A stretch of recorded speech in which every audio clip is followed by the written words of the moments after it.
तो बड़ा स्टेज क्यों नहीं देता? क्यों नहीं मिलता? क्यों मिलता?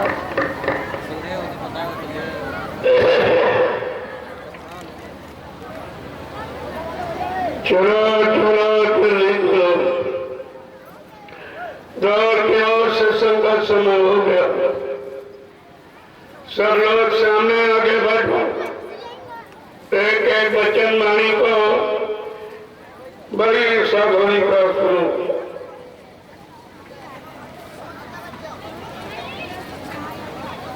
सत्संग हमेशा आमने सामने रूबरू फेस टू फेस बैठ के सुनना चाहिए, क्योंकि सत्संग बचनों का असर प्रभाव सीधे मन पे पड़ता, तब ये मन अपने गुनाहों को कबूल करता।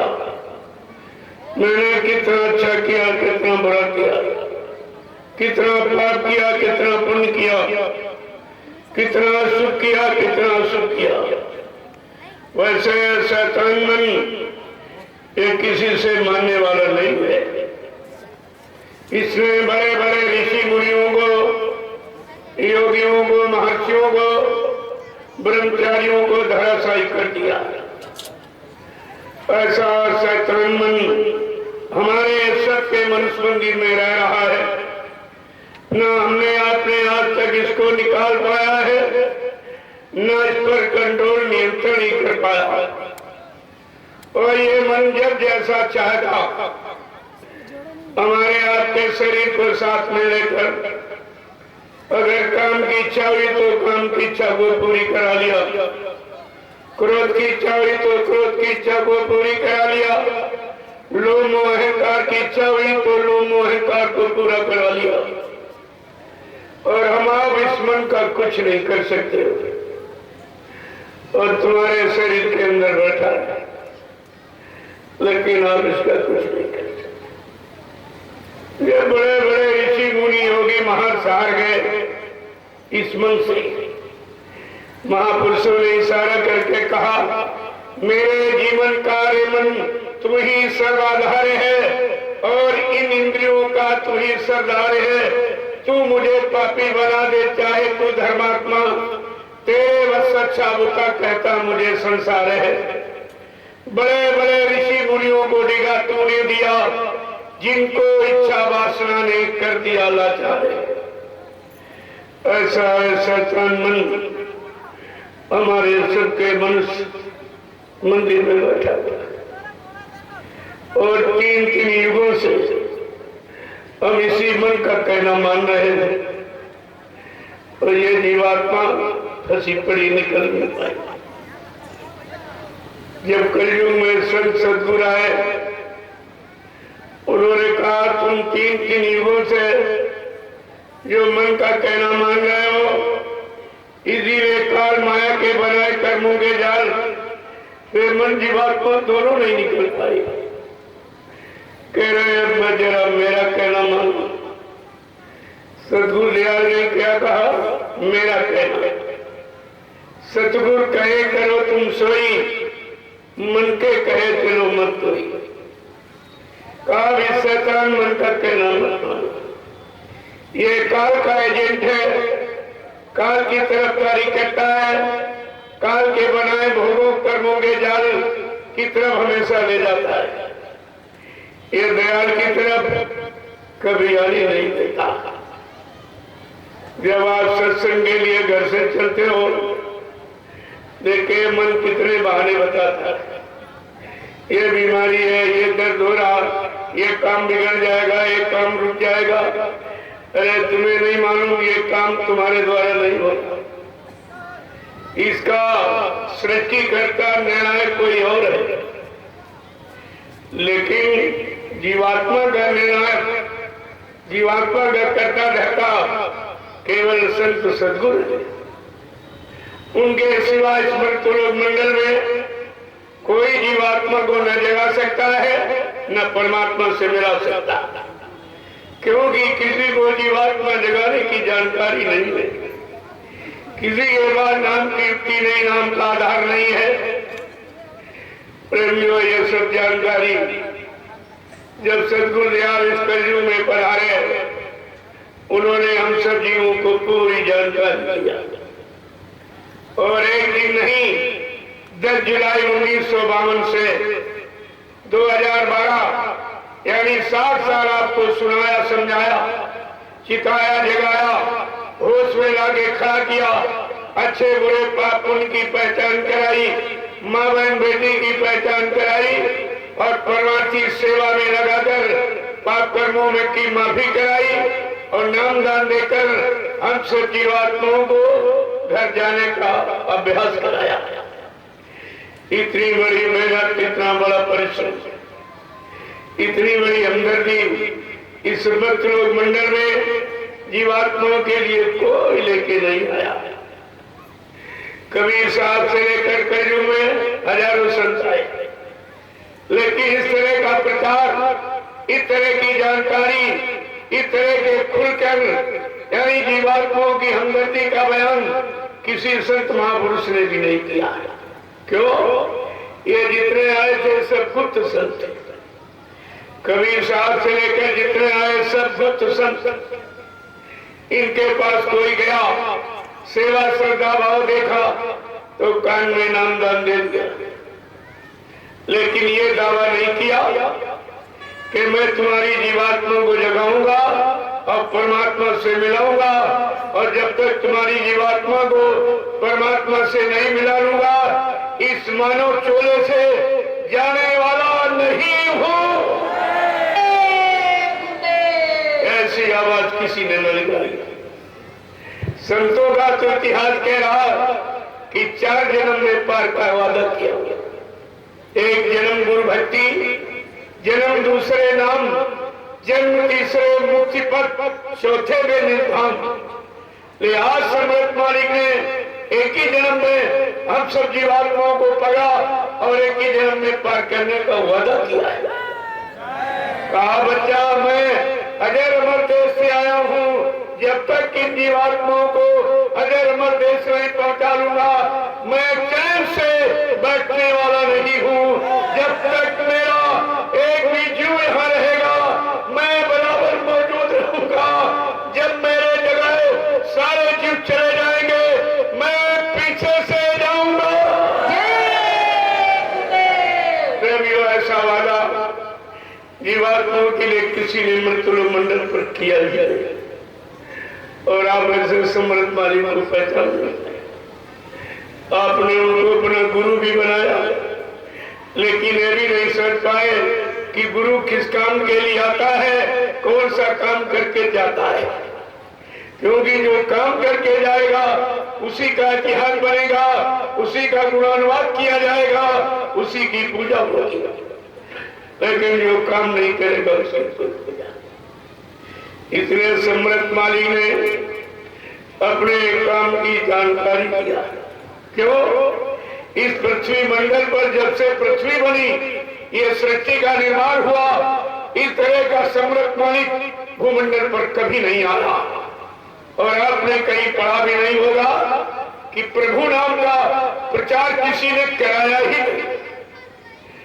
सतयुग में हरि नाम का प्रचार, त्रेता में राम नाम का प्रचार, द्वापर में कृष्ण नाम का प्रचार, लेकिन ये सब काल शक्तियां थी जो देश समाज के सुधार के लिए आई थी, धर्म की स्थापना और दुष्टों के संहार के लिए आई।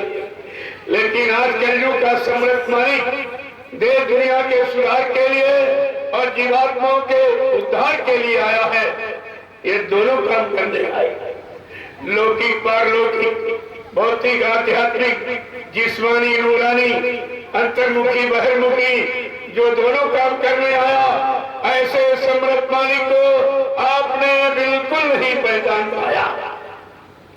तुम्हारे पास कोई पहचान, क्योंकि कभी ऐसी शक्ति आई होती तो इसका इतिहास बना होता, जानकारी आपको मिल जाती।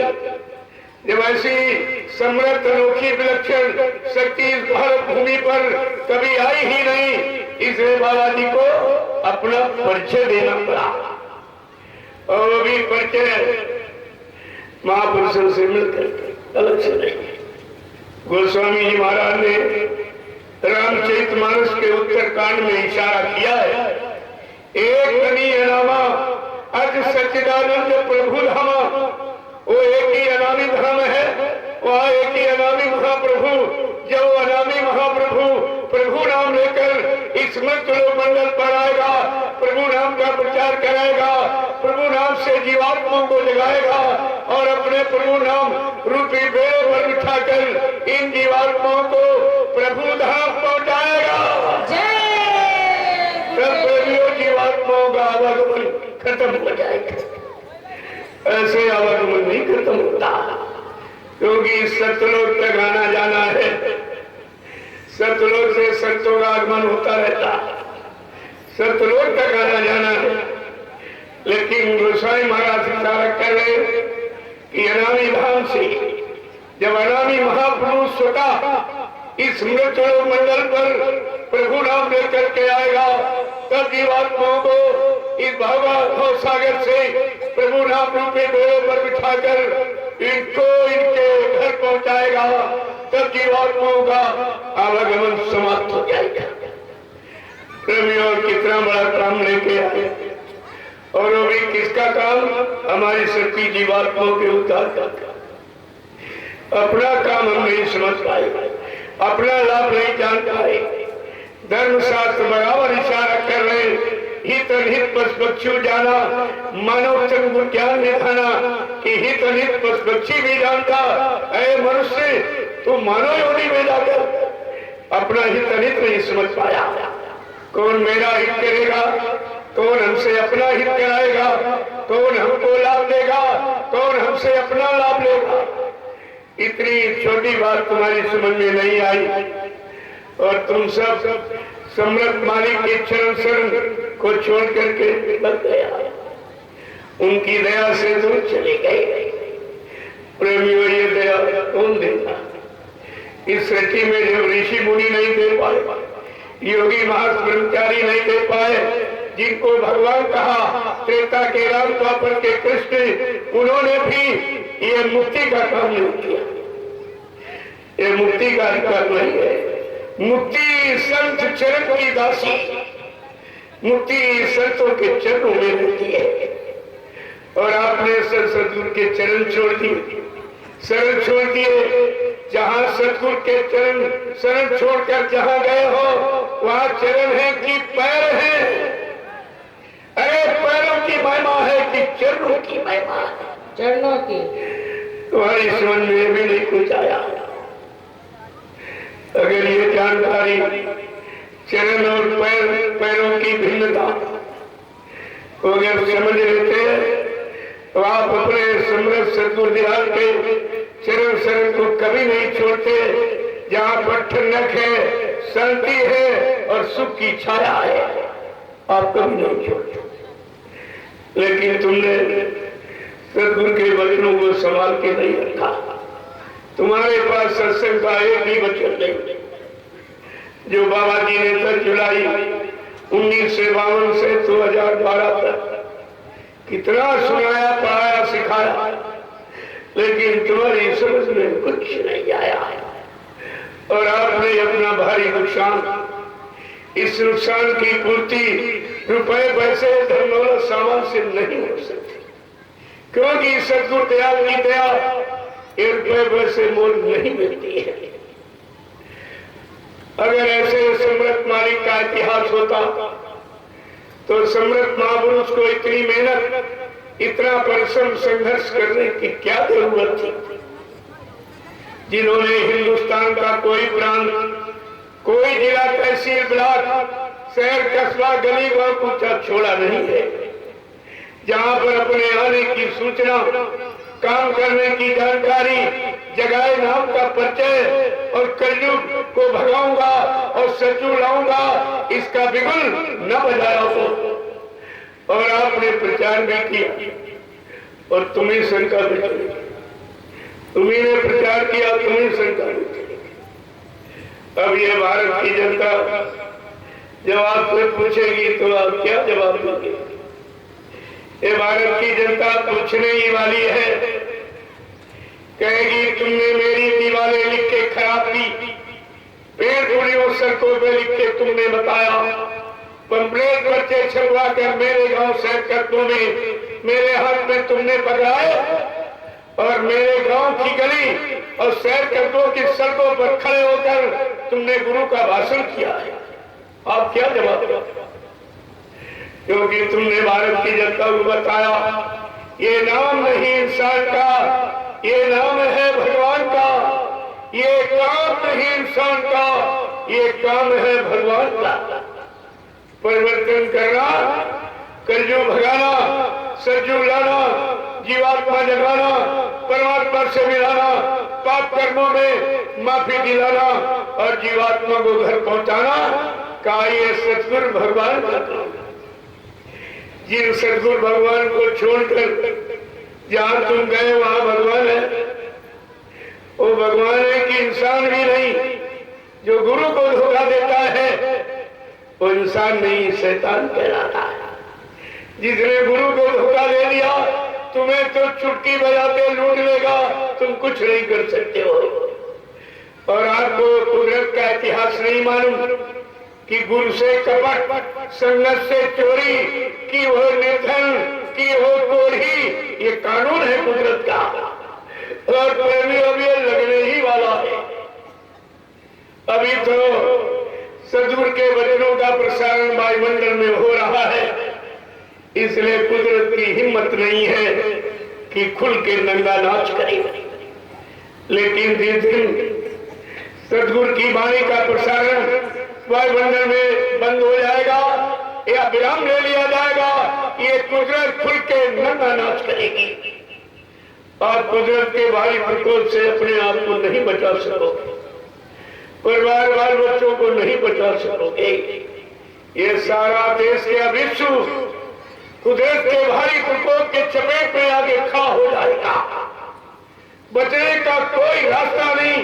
और जितने जिम्मेदार ये लाल नीले पीले हरे झंडे लिए घूम रहे, ये अपने अपने झंडों को फेंककर अगर तुम्हारे जय गुंडे प्रभु परमात्मा नाम के झंडे के नीचे अगर ना आ जाए तो इस बाबा को बाबा मत कहना। ये गुरु की कितनी बड़ी आवाज थी। तुमने अपने सदगुरु की आवाज को भी पानी में फेंक दिया। बाबा जी ने सब कुछ इशारा किया है। हर मोड़ पर, हर पहलू पक्ष पर आपको सचेत किया है। चाहे राजनीतिक मोड़ हो, चाहे धार्मिक मोड़ हो, चाहे सामाजिक पारिवारिक कोई मोड़ हो, सब पर सदगुरु दयाल ने आपको संकेत किया, इशारा किया और भूमिका बना के खड़ी कर दिया। लेकिन आपने उनकी कोई भूमिका को स्वीकार नहीं किया, किसी वचन को पकड़ के नहीं रखा। आप दुर्दिन का समय आ गया। वो समय जो अति भयानक, अति कष्टकारक, विनाशकारी, जो इन आंखों से नहीं देखा जा सकता, आपके पीछे खड़ा है और आप उसे देख नहीं पा रहे।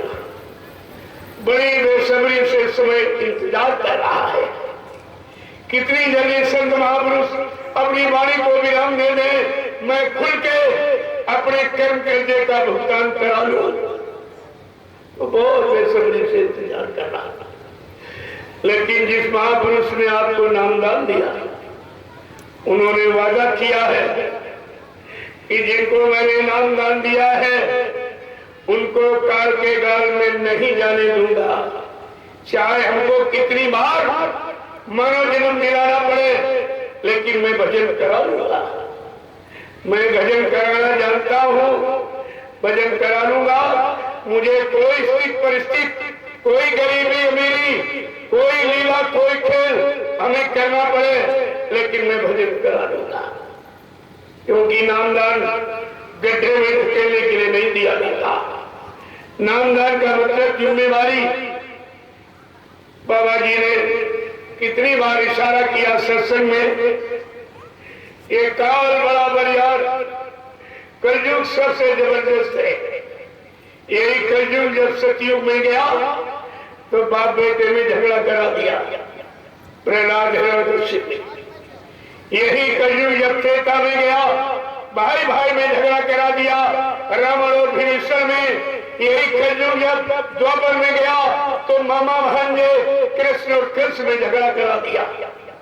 लेकिन बाबा जी ने क्या कहा, ए कलयुग, तू सबके घर में गया और सब में झगड़ा कराया, लेकिन आज मैं तेरे घर में अपनी तपस्या त्याग के बल के 1000 वर्ष के लिए सत्य बुलाऊंगा और जितनी जीवात्माओं को मैंने नामदान दिया है इन सबको इनके घर पहुंचाऊंगा।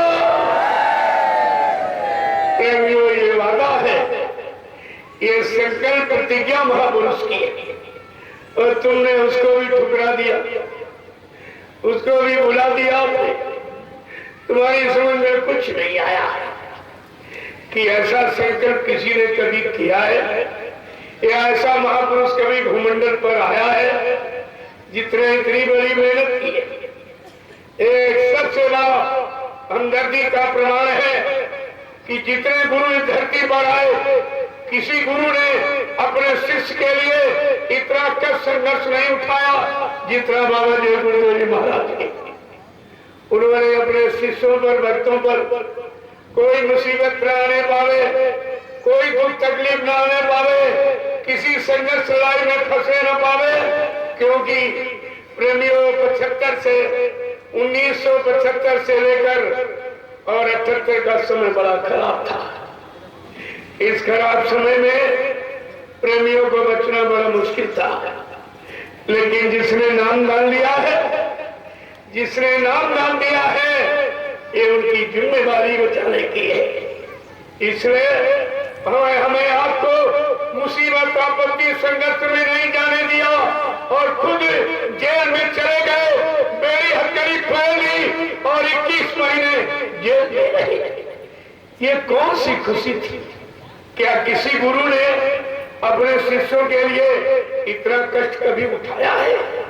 इतना संघर्ष यात्राएं कभी उठाई है? तुम्हें भी भूल गए? यानी गुरु का सारा मतलब, यानी जो कुछ किया तुम्हारे लिए तुम सब भूल चुके हो। तुम्हारे पास कोई वचन नहीं है और गुरु की हमदर्दी का कोई प्रमाण तुम्हारे पास नहीं है। अब तो मुसीबत आने ही वाली है, लेकिन एक इशारा महापुरुषों ने किया था कि जब संत महात्मा चुप होंगे, जब संत महात्मा चुप होंगे। देखो इशारा कितना बड़ा है कि जब संत महापुरुष चुप हो जाएंगे, मौन हो जाएंगे, अपनी वाणी को विराम दे देंगे, तब ये कुदरत नंगा नाच करेगी। उस कुदरत के भारी प्रकोप में जब सतयुग में हिरण्यकशिप नहीं बच पाया, त्रेता में बलवान ब्राह्मण रावण नहीं बच पाया, और दोपहर में वो मतलब कंस राजा नहीं बच पाया, ये बेचारे कलयुग के कमजोर जीव कैसे बचेंगे? इनके बाद बचने का कोई इंतजाम नहीं है, कोई बलपूर्ण शक्ति नहीं है। तो महापुरुषों ने इशारा करके कहा कि जब संत महात्मा चुप होंगे, जब संत महात्मा चुप होंगे, कुदरत का नजारा होवेगा, कुदरत का नजारा होवेगा। कुदरत के नजारे में प्यार, कुदरत के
नजारे में प्यारे, रत के नजारे में प्यारे, सतगुरु का सहारा होवेगा, सतगुरु का सहारा होवेगा, संतों की बाणी खुली रहती, संतों की बाणी खुली रहती, अमृत की वर्षा होती है, अमृत की वर्षा होती है, जीवों की संभाल बनी रहती, जीवों की संभाल बनी रहती, जीने का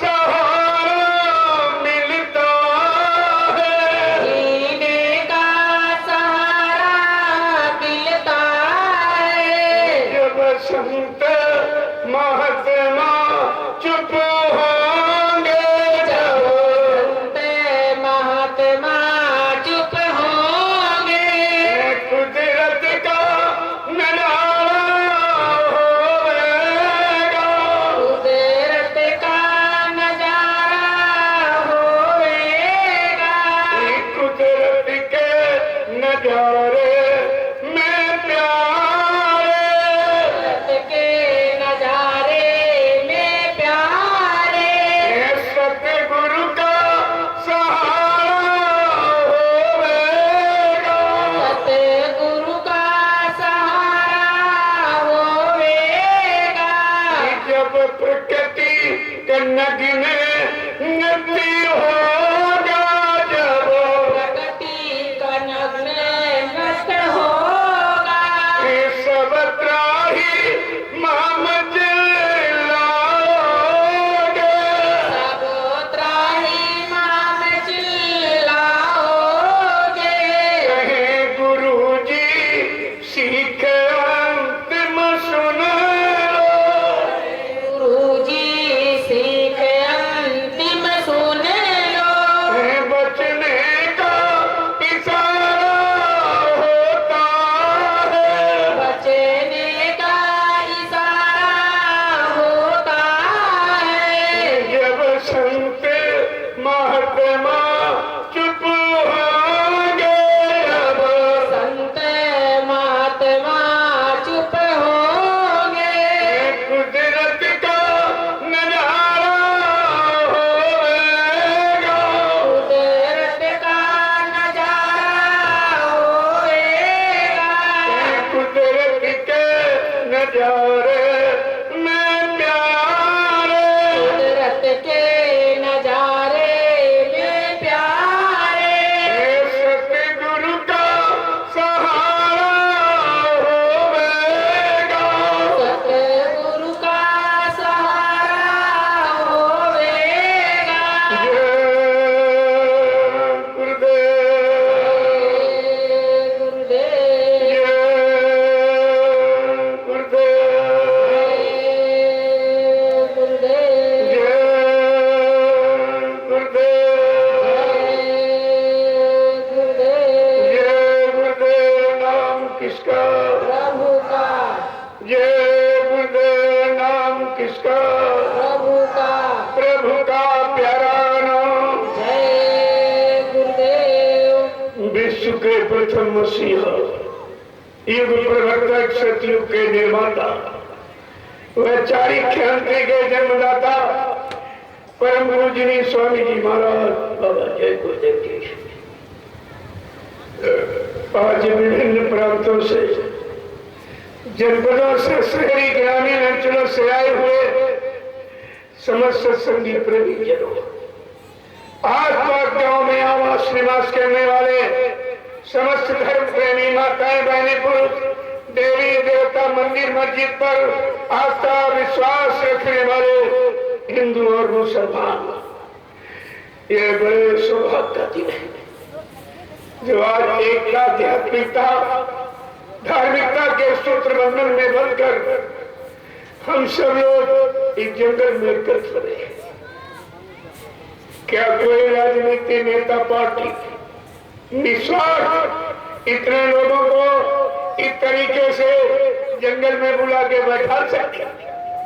या कोई धार्मिक मिशन जो हिंदुस्तान में हजारों से ऊपर है, बिना सेवा चंदा लिए यानी निस्वार्थ इतने लोगों को जंगल में बैठा सकते?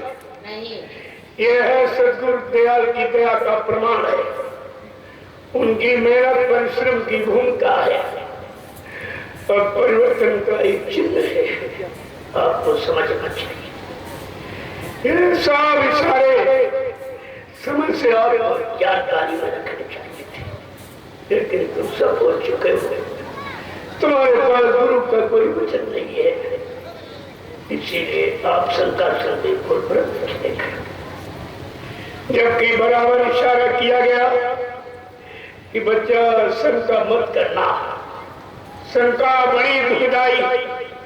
अगर शंका परिवार में आ जाए तो भाई भाई में तुरंत बंटवारा करा देती है, और यही शंका अगर पत्नी के बीच आ जाए कोर्ट कचहरी मुकदमा अदालत तलाक करा देती है। इतनी खराब शंका, और इसीलिए शंका का इतिहास लिख के रखा गया।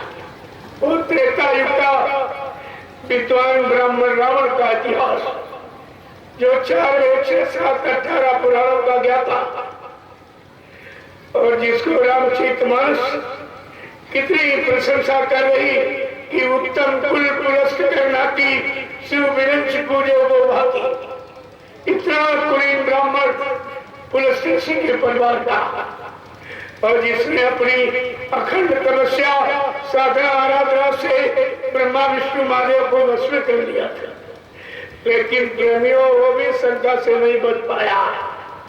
शंका ने उसको भी पकड़ लिया। किस बात की शंका? समय के जगाए राम नाम, जो ऋषियों ने राम नाम जगाया उस जगाए नाम में शंका, और राम नाम लेकर जो शक्ति आई उनमें शंका। इसी शंका में सोने की लंका चली गई, शंका में लंका को बैठा, और आपने समृद्ध सदगुरु दयाल में शंका की तो सदगुरु की दया को बैठे, और ये दया रुपए पैसे से मोल नहीं मिलती है। आपने कितना भारी नुकसान, ये दया उन ऋषि मुनियों को नहीं मिली जो जंगलों में हजारों वर्ष तपस्या करते रहे, शरीर को सुखा दिया, हड्डियों को गला दिया, शारीरिक भोगों से दूर रहे, लेकिन ये दया उनको भी नहीं मिली जो हम सब कलयुग के गंदे कमजोर जीवों पर की गई, और आपने उसकी कोई कीमत नहीं समझी। दया की कोई कीमत नहीं समझी। दया का स्थान आपने एकदम व्यर्थ कर दिया, दया का प्रभाव से आप वंचित हो गए। इसलिए आपको सत्संग सुनाया गया था कि मेरे बच्चों की दया, मेरे बच्चों से मिलने वाला लाभ इन कलयुग के जीवों को कैसे मिलेगा। इस पर सदगुरु दयाल ने 10 जुलाई 1952 से अपने बच्चों को सुनाना प्रारंभ किया, और 2012 तक सुनाया। 60 वर्ष का समय पर भी बहुत होता। इतना समय इंसान जीवों के लिए किसी ने दिया ही नहीं बच्चों को, और माफी का तो किसी ने अभियान चलाया नहीं। जिनको भगवान कहते हो, त्रेता के राम, द्वापर के कृष्ण, जरा भगवान राम का इतिहास उठाइए। उन्होंने अपने सगे पिता को नहीं माफ किया। अपराध क्या था? धोखे में श्रवण कुमार की हत्या हो गई। धोखे में लोगों ने कहा भगवान आपके पिताजी माफ कर दिए, कहते थे नहीं, मैंने कर्मों का विधान बनाया है, मैं बड़े विधान संविधान में कभी समझौता नहीं करता हूं। भगवान राम ने पिता को नहीं मारा, केवल एक हत्या, वो भी धोखे से हो गई।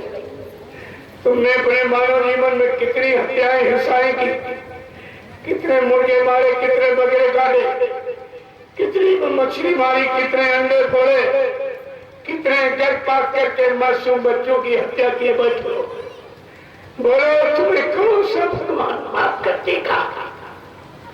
पहले भगवान का इतिहास पढ़िए। भगवान राम ने अपने जीवन की 4 घटनाएं, पहला अपने पिता दशरथ को नहीं माफ किया, दूसरा विद्वान ब्राह्मण रावण को नहीं माफ किया। उसका अपराध क्या था? उसने उनकी नारी का अपहरण किया था। नारी अपहरण की सजा भगवान कभी माफ नहीं करता है। प्रेमियों, अगर आज देखो कितनी बहु बेटियों का अपहरण हो रहा है, तुमने कभी मानव बुद्धि से सोचा आज समय का कितना भारी राम रावण संग्राम होगा? कौन बचेगा, कौन मरेगा? और एक द्वापर में एक नारी द्रौपदी को नंगा किया जाने का प्रयास, बड़ी समाधि, कितना भारी परिणाम हुआ। अरबों खरबों जाने चली गई, खून की नदियां बह गई कुरुक्षेत्र के मैदान में। प्रेमीवाद कितनी बहु बेटियों को नंगा किया जाए।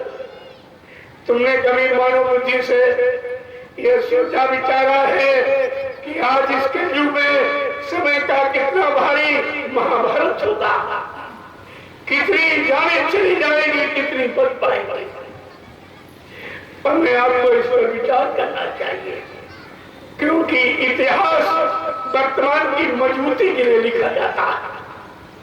अगर पिछले इतिहास को याद रखते, अपना वर्तमान आप कभी खराब नहीं करते। तीसरी घटना भगवान राम के जीवन की है, कुंभकर्ण का वध। ये देखिए, क्योंकि कुंभकर्ण से नहीं बलवंता, कुंभकर्ण के समान को धरती पर बलवान नहीं, लेकिन भगवान राम ने बिल्कुल नहीं माना, उसका वध कर दिया। क्यों? वो शराब पीता था, मांस खाता, केवल तो शराब और मांस के कारण वध कर दिया। प्रेमी, अगर भगवान राम का कानून आगे लगा दिया जाए, तुम परिवार समाज में रहने वाले कितने लोग बचोगे? तुम सब शराबी कबाबी हो गए हो। तुमने कुंभकर्ण के वध पर कभी विचार नहीं किया, और भगवान राम ने इसका वध क्यों किया, इस पर भी आपने विचार नहीं किया। अगर इस पर विचार किया होता, आज मानव समाज एकदम सुरक्षित होता, लेकिन आपने किसी समय के इतिहास को नहीं माना। चौथी घटना है बाली का वध। सुग्रीव को मित्र बना करके फिर बाली को संहारा क्यों? एक भाई को मित्र बना रहे, एक का वध कर, ऐसा क्यों किया? क्योंकि सुग्रीव छोटा भाई था, बाली बड़ा भाई। छोटा भाई, बड़ा भाई छोटे भाई की स्त्री को अपनी औरत बना के रखे। ये सामाजिक पारिवारिक दोष अपराध पाप है, जिसको भगवान राम ने माफ नहीं किया। ऐसे नहीं कानून बनाया, धारा, बगैर धारा की सजा नहीं सुनाई जाती। तुमने रामचरितमानस के पन्ने खोल के पढ़े हैं कि भगवान राम ने कौन सा कानून बनाया है? अरे रामचरितमानस कानून का, सिद्धांत का, नीतियों का ग्रंथ है। ये पूजा का ग्रंथ नहीं है, अपने जीवन में उतारने वाला ग्रंथ है। इसीलिए रामचरितमानस सारे विश्व में सर्वमान्य है, तभी पूरे विश्व में मानता है। क्योंकि इस रामचरितमानस में समाज नीति, परिवार नीति, धर्म नीति, राजनीति, न्याय नीति, सत्य नीति, प्रेम नीति सब को समाई हुई, सारी नीतियों का भंडार।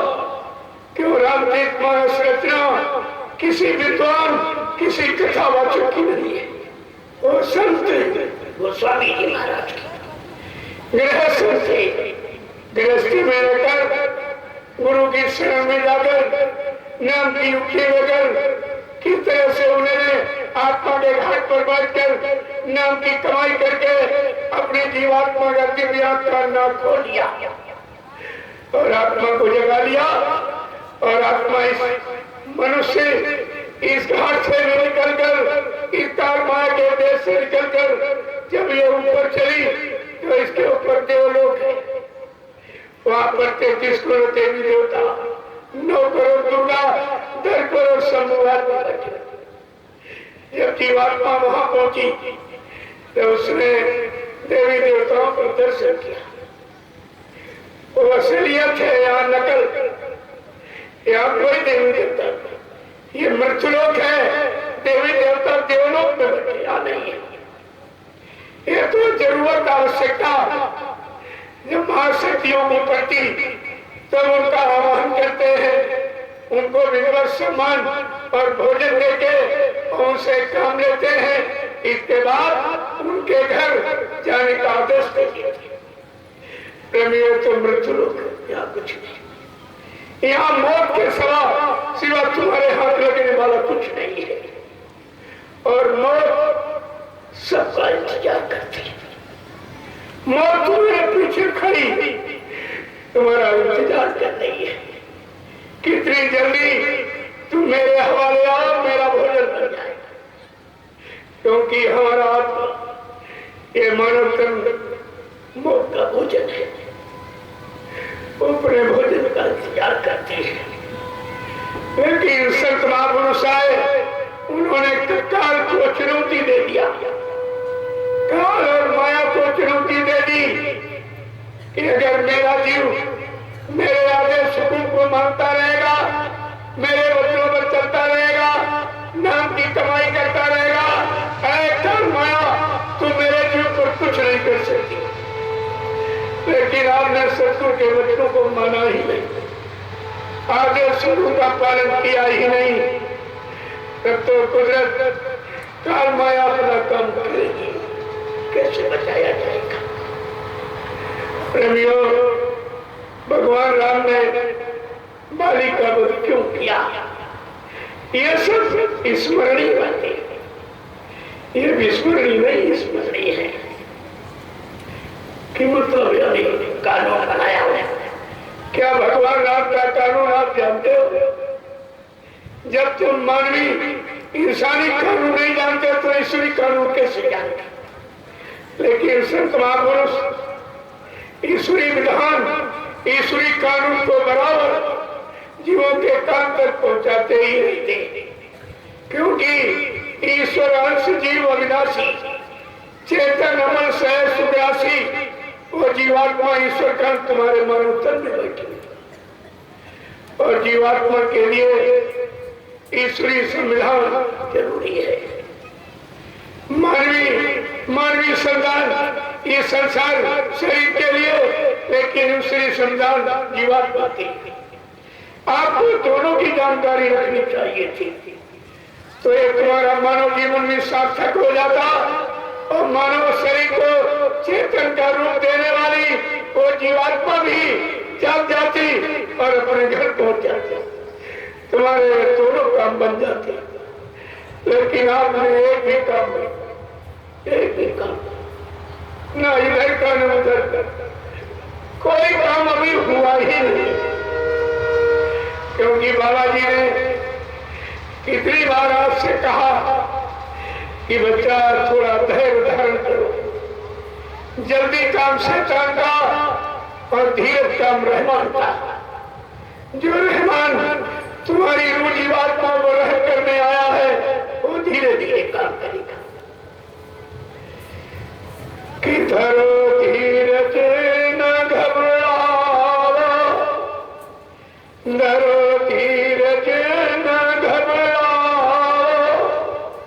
अभी तो काम बाकी है, इधर का काम बाकी है, और उधर का काम बाकी है।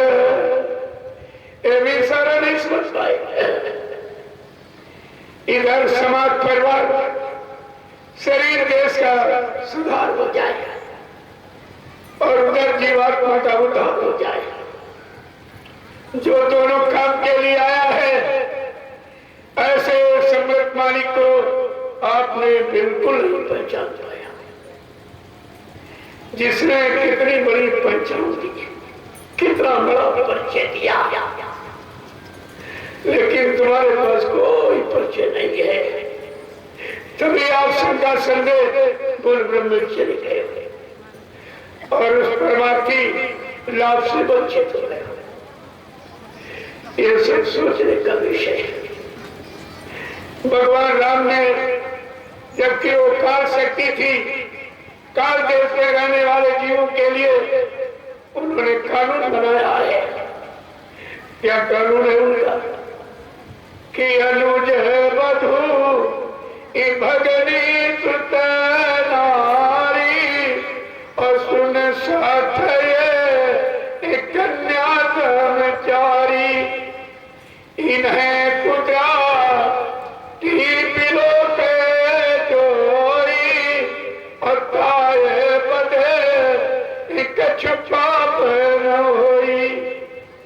ये भगवान राम का कानून है। क्या अनुज वधू, अनुज माने छोटा भाई, वधू माने स्त्री। छोटे भाई की स्त्री भी बहू के समान होती है। बगरी माने बहन, बगरी सुथरारी बहन के लड़के की स्त्री भी बहू के समान होती है। और कुंवारी कन्या, ये चारों निजी कन्या के समान। अगर इन पर कोई बुरी नजर डाले या अपनी गंदी आदत से उनके चरित्र को खराब करने की कोशिश करे, ऐसे इंसान का अगर वध कर दिया जाए कोई पाप नहीं है। क्या इस कानून से आप बच सकते हो? तुम्हारी दृष्टि नारी समाज पर पड़ते ही गंदी हो जाती है। आप अपने आप को कैसे बचा सकोगे? दूसरा कानून क्या लिखा कि जननी समो इच्छानव पर नारी और धन पराय विष से भी सवारी। दूसरे की स्त्री को अपने मां के समान जानो और पराया धन जहर का जहर मानो। ये दोनों काम तुम्हारे बस की नहीं है। न पराय स्त्री को मां मान सकते हो, न पराय धन को जहर मान सकते हो। शाम को तुम्हारी आंख बंद होती, सुबह खुलती, यही सोचते है किसको लूटना है, किसको ठगना, किसको धोखा देना, किसकी बेईमानी करना, किससे झूठ बोलना, किसकी चोरी डकैती कत्ल करना, किसका अपहरण करना। क्या इस काल भगवान के कानून को जब नहीं समझ पाए हो तो दयाल समय के कानून को कैसे समझ लोगे? वो तो बहुत आगे की चीज है। यह है काल शक्तियों का विधान कि मेरे काल माया के देश में आए हो तो तुम्हें कैसे रहना है, कैसा खान पान करना, कैसे लोगों की संग सोबत करना, कैसे कर्म करना, ये काल का कानून है। और आप काल के कानून को नहीं समझ पाए तो यह दीवार पर दयाल देश कैसे जा सकेगी? क्योंकि जब तक काल के कर्म विधान कानून को नहीं समझोगे और काल के कानून के दायरे से जब तक जीवात्मा को अलग नहीं करोगे, जीवात्मा काल माया के देश से कभी नहीं जा सकती, कभी छुटकारा मिल ही नहीं सकता। इसीलिए भगवान राम को कहना पड़ा, कलयुग के जीवो, कहा मुझे कौन पाएगा, मुझे कौन पाएगा कलयुग में? काल की जीवो, कहा कि धनवाला यानी ब्राह्मण पाएगा, क्षत्रिय वैसे कहते नहीं, मंदिर बनाने वाला, गंगा नहाने वाला, पूजा व्रत तीरथ हवन जब तक करने वाला कहते नहीं। क्या कहा भगवान राम ने? मुझे कौन पाएगा कि निर्मल मान इज्जन सो मोई पावे और मोहे छालती कपट नहीं भावे। भगवान राम ने क्या कहा? मुझे कौन पाएगा?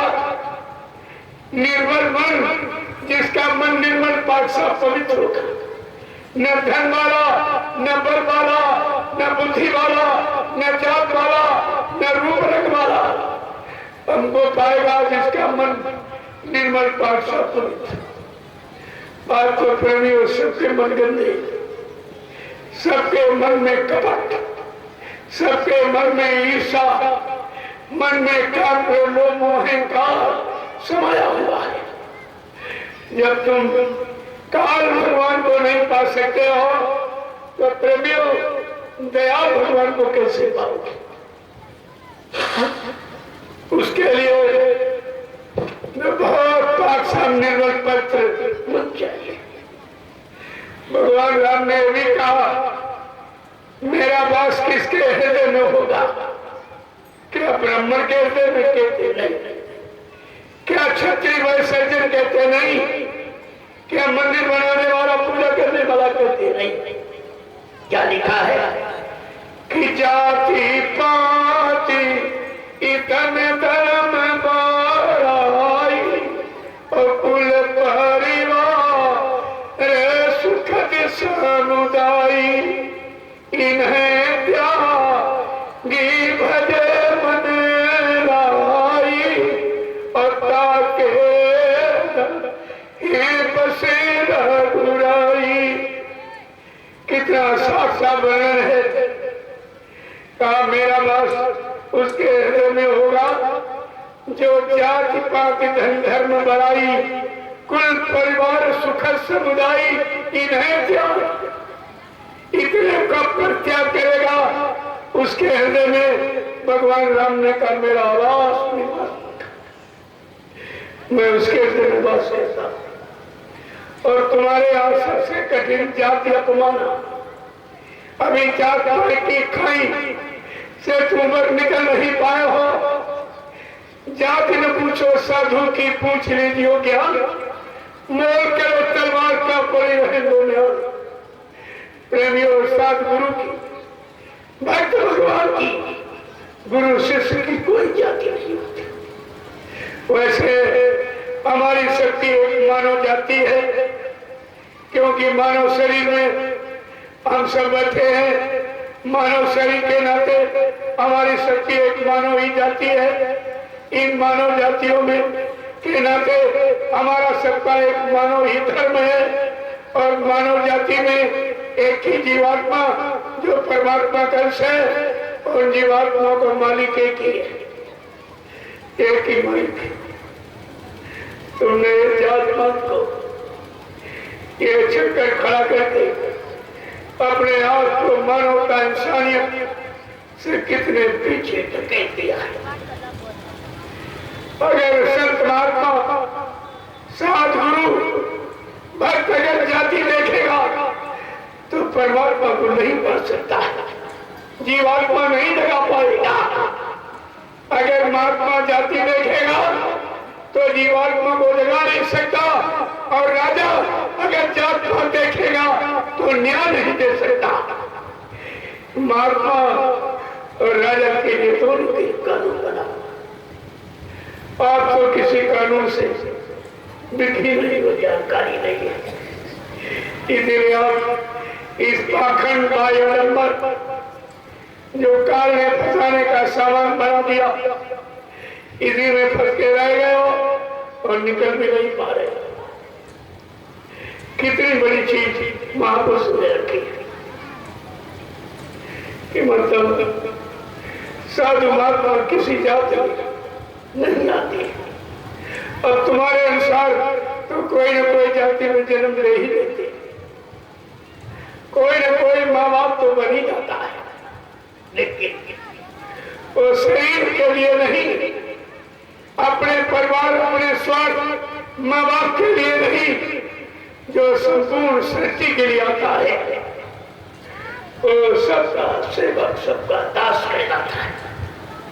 यहाँ जो भी आया अपने को सेवक दास का, किसी ने न अपने को गुरु कहा, न महात्मा कहा, न संत का, न पति कहा। मैं सेवक, मुझे सेवा करने के लिए परमात्मा ने मानव तन, मानव की सेवा के लिए दिया है, मैं तो सेवक। उन्होंने अपने को सेवक कहा, लेकिन ये स्वार्थी लोभी लाचियों ने अपने नाम के आगे गुरु और सत्संग सबको लिखने लगे। इसलिए बाबा जी ने 1980 में दिखावा किया था कि बच्चा, अगर कोई अपने नाम के आगे संत लिखेगा, सदगुरु लिखेगा, भगवान लिखेगा, सरकार महाराज लिखेगा, एक दिन ये सब जेल का दरवाजा देखेगी। क्योंकि गुरु संत सदगुरु यहाँ बना नहीं जाता, यहाँ कोई बनी नहीं सकता, और जो बनेगा अपने आप को सिद्ध नहीं कर पाएगा। कहा यह सब जेल का दरवाजा देखेंगे। सदगुरु कौन है, संत कौन है, ये तो समय बताएगा। ये सब निर्णय समय के हाथ में होता है। कहा ऐसा जेल का दरवाजा, कितने तो जेल में पहुंच गए हैं और बाकी ये जाने वाले हैं। जो अपने आगे लिखेगा वो जाएगा, क्योंकि संत सदगुरु महाराज सरकार ये लिखने का विषय नहीं है, करने का। ये करने का विषय है। अगर उसकी करनी सिद्ध न हुई तो आप जेल में बंद कर दिए जाएंगे। आगे उस समय आ रहा, इसलिए कहा था बहुत सोच समझ कर कदम रखना। ये परिवर्तन का वक्त है, बहुत सोच समझ कर चलने की, रहने की जरूरत है। क्योंकि जितनी शक्तियां भारत भूमि पर आई वो सब काल शक्ति थी जो सतयुग त्रेता द्वापर में आई, लेकिन कलयुग में दयाल शक्ति आई हुई है। काल शक्तियों का काम क्या है? काल शक्तियां कब आती, क्यों आती, किस काम के लिए भेजी जाती, इतिहास बराबर जानकारी दे रहा। जब त्रेता में व्यवस्था बिगड़ी राजा रावण के द्वारा, तो इतिहास क्या बता रहा कि जब जब हो यह धर्म की हानि बाढ़ तो अधम अभिमानी कि तब तब प्रभु इधर मनुज शरीरा और हरई कृपा निधि सज्जन पीरा। इतिहास कह रहा जब जब धर्म की हानि हो जाएगी, मानव का इंसानियत, प्रेम, प्यार, मोहब्बत, सेवा, दया, सदाचार, परमात्मा की आज्ञा मानव मस्तिष्क से चली जाएगी। मानव के दिल दिमाग में माँ, बहन, बेटी, बहू की फर्क पहचान खत्म हो जाएगी, तो परमात्मा की तरफ से कोई न कोई शक्ति भेजी जाएगी। वो मनुष्य शरीर, वो हिंदू, मुसलमान, सिख, ईसाई, ब्राह्मण, क्षत्रिय, वह सज्जन बन के नहीं आया। मानव अनमोल मंदिर में आया है और उसे ने सब भूले भटके जीवों को सच्चाई का रास्ता बताया। ऐसे जब द्वापर में राजा कंस के द्वारा व्यवस्था बिगड़ गई, धर्म कर्म समाप्त होने लगा, मानवता इंसानियत जाने लगी, माँ बहन बेटी की पहचान खत्म होने लगी, तब गीता क्या कह रही है कि यदा यदा ही धर्मस् ग्लानिर्भवति भारत अभ्युत्थानं धर्मस्य तदात्मानं सृजाम्यहम्। इशारा केवल धर्म का ही होगा। जब जब धर्म की हानि होगी, कर्म की हानि में के बारे में कुछ नहीं लिखा है। धर्म की हानि, धर्म माने व्यवस्था, प्रेमियों, धर्म माने व्यवस्था। व्यवस्था बुरे कर्मों से बिगड़ती है, अच्छे कर्मों से व्यवस्था पनपती है, चाहे शरीर की हो, परिवार की हो, समाज की हो, देश दुनिया की। धर्म माने व्यवस्था। अब ये व्यवस्था बिगड़ी, लेकिन गीता इतना कह के शांत नहीं हुई।